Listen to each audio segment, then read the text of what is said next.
I have these magnetic wire mesh stuff holders from Office Depot or Office Max or I don't know, somewhere like that, and realised when turned upside down and their sizes compared to my little baldy free figure that, well, they look like chain link fence storage sheds. So seeing as this terrain will be for my tyrannids and them being, well, big fellows, I figured something a little larger would serve as better cover. So I picked up one that was a bit deeper, and this was also advantageous because it didn't have the magnet discs set in the mesh. Rather, it had a single band that I could easily pry off with a screwdriver, thereby keeping a nice solid chain link structure. I pondered using flexible wire to create corner posts, but I liked the smooth, clean lines of the mesh walls. But I did need something for the entrance. But again, the wire was just too bendy looking. Then I took a look at some old sprues, which were much straighter and more precision manufactured looking.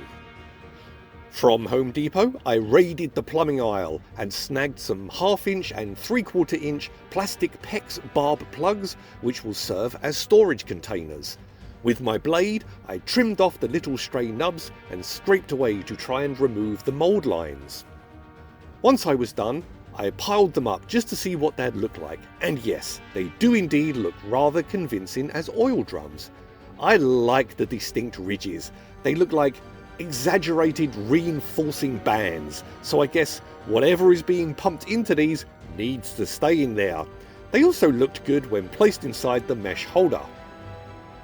Anywho, from the sprues, I liked the rounded corners bits, so I removed some of the round raised knobs, kept the ones that would be at the upper and lower corners, which gave me the height of the doors, and then smoothed out the rest of the strut and spaced them to be 6 centimeters across, or in scale terms, about a 6-foot wide double door entrance. I didn't want all the hassle and likely botch job of actually cutting out a gate, so I'm going to try and create the illusion of an inset chain link fence door. I tried using the wire, but again, I just don't like the joints, and they were still just a little too buckled for my tastes. I put them on the mesh, and this looks good? Wrong! Okay, I want something a bit straighter. So I grabbed some cotton buds, Q-tips, and these look better suited for the effect I want to achieve. I used my knife at a 90-degree angle to scrape off the fur, and then cut some nice 45-degree angles for the joints. I put them in place and dropped them on the wire mesh to see how they looked. They looked fine, so I glued the sprues into position and then glued the cotton bud struts into place as well.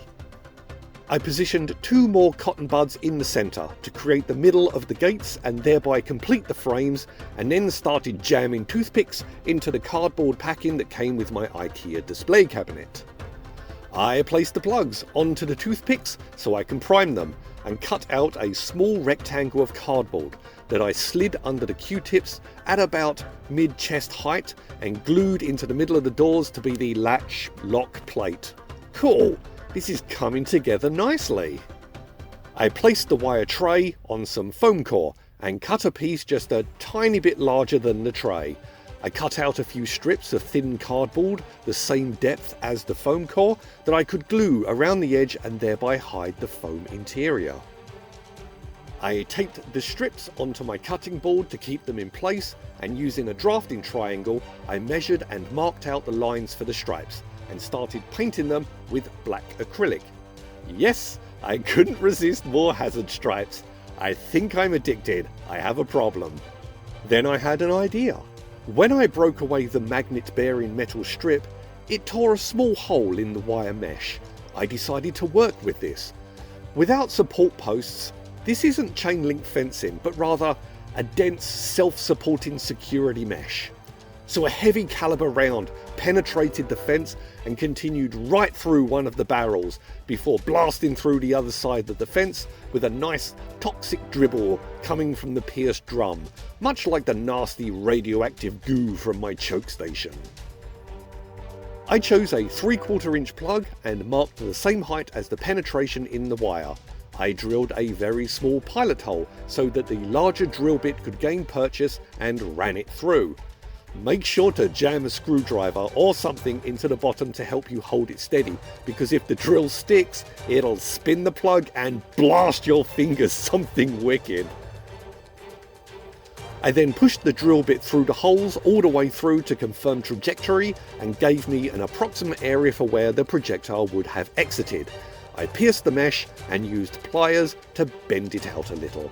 Now, I noticed that the initial pilot hole had looked like a pistol or a rifle round, so I picked another barrel and drilled a line of 3 small holes along it for some additional, less grievous battle damage. In addition to the drums, I added a piece from the bag O pipes and a bottle and some nice squares from the Emma's townhouse. Okay, it's prime time. I put them in the box and hosed everything down with some matte black primer. While they all dried, I painted Flash Gits yellow on the hazard striping and then squeezed some Elmers onto the foam core base and sprinkled on some baking powder. I then cut out a bunch of small radiation and waste warning signs that I'd printed on cardboard and dabbed a Sharpie along the edges to hide the exposed white. I mixed up some Mod Podge and acrylic and dabbed it onto the foam core base with a big fat brush. However, the very distinct seam across the top of the couplers, I had thought using a knife across the top had filed them down sufficiently to be rendered invisible when I primed them, but unfortunately this was not the case. Big mistake. Big. Huge. So I dropped them onto a piece of sandpaper and rubbed them back and forth, removing the primer and then sanding away the mould line to create a nice flat surface. I then reprimed and stacked them on the townhouse squares that will serve as some rather awesome sci-fi looking pallets. I then dry brushed the foam core base to get a nice concrete look and then started a quick dry brush of silver on the barrels and containers, focusing on catching the base, the reinforced bands, the edges of the lid, and finally some light strokes across the top of the lid itself. I also added more silver dry brush around the poles of the shed, the ones around the roof and the base, and those that are acting as the frame for the gate and the gates themselves. Also some touches around the entrance and exit hole and the piece of card serving as the lock latch mechanism. I ran a line of Elmers along the foam core and then glued the hazard striping card to the edges. Once it dried, I snipped off the excess and then glued this into position on the shorter ends. Okay, everything is still coming along rather nicely, and the concrete pad looks good. I'm really becoming a fan of the baking powder base and a Mod Podge technique. Now, using tweezers to dip the warning signs in Elmers, I added them to some of the barrels and then used hot glue to squeeze into the ruptures and create nice solid spills coming out of the pierced pressurized drums. Using superglue, I began gluing the barrels into place on the townhouse squares that were serving as pallets and checked how the whole thing would look. Not too shabby. I began touching up some of the hazard striping and then added a dribble of contact cement to the tumbling hot glue and to the barrel, and more contact cement on the 3 smaller bullet holes to simulate escaping goop. Using primer, I touched up the various discharges, and when it was dry, I painted it all with Treant Green before giving it a wash of Warp Lightning and then finally a light coat of Technical Tesseract Glow. Oh my, that is quite toxic, isn't it? Now, something as toxic as this is going to need more warnings than just some black and yellow striping. After all, there's more riskiness here than some tripping hazards. So I designed some information boards in Illustrator and rustled up these 2 signs, one for above the door and one to be adjacent to the door. When printing, one of them came out a little larger than anticipated, and I was considering putting it on the rear, but then decided to go with Ludwig's advice. I printed out the signs and deliberately worded them to say nuclear and toxic waste only, no genetic or biohazardous, because I had a pile of drums labelled with that very genetic biohazardous waste symbol. Why? Well, with the Imperium beset by enemies on every front, they dump things wherever they want. Signs be damned. I arranged my pallets and fixed them in place with hot glue, and then used super glue to fasten down the stray random containers and the wire mesh tray to the foam core base. And finally, I superglued the signs to the mesh. Okay, so here it is. A waste storage shed comprised of reinforced mesh.